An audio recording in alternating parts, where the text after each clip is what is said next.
Salut à tous les amis, aujourd'hui on se retrouve pour une toute nouvelle vidéo sur la chaîne de Toto et Vivis et aujourd'hui on va voir les schémas relationnels. C'est parti.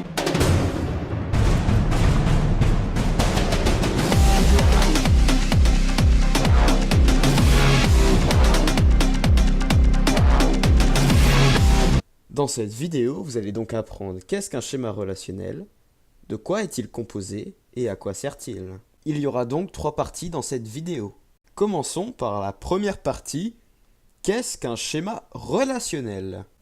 Le schéma relationnel est une manière de modéliser les relations existantes entre plusieurs informations et de les ordonner entre elles. Cette modélisation est ensuite retranscrite dans une base de données. Mais alors de quoi est-il composé? Eh bien, le schéma d'une relation est composé donc du nom de cette relation, de la liste de ses attributs et de plusieurs types de clés.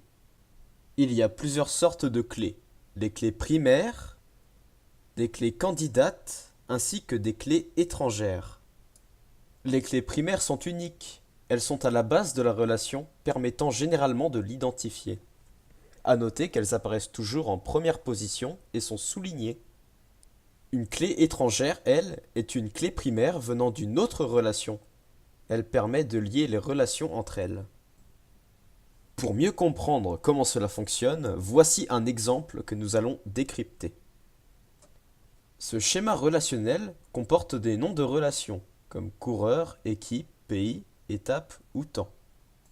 Il comporte aussi des attributs, ce qu'il y a à l'intérieur des cases, comme numéro coureur, nom coureur, code équipe, code pays. Il comporte aussi des clés primaires qui sont soulignées, comme numéro coureur, code équipe, code pays, numéro étape.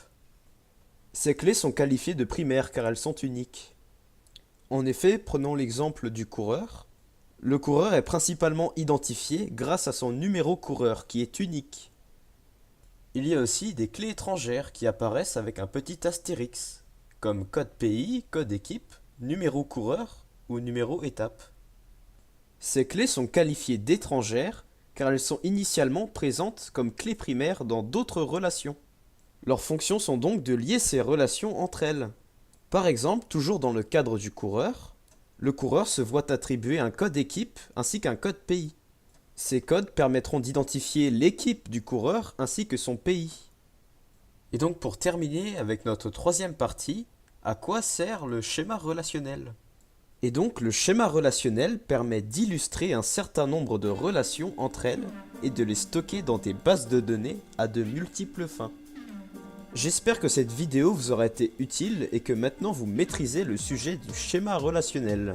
S'il y a quelque chose que vous n'avez pas compris ou si vous avez des idées pour améliorer nos vidéos, n'hésitez pas à nous en faire part en commentaire. Et ciao ciao!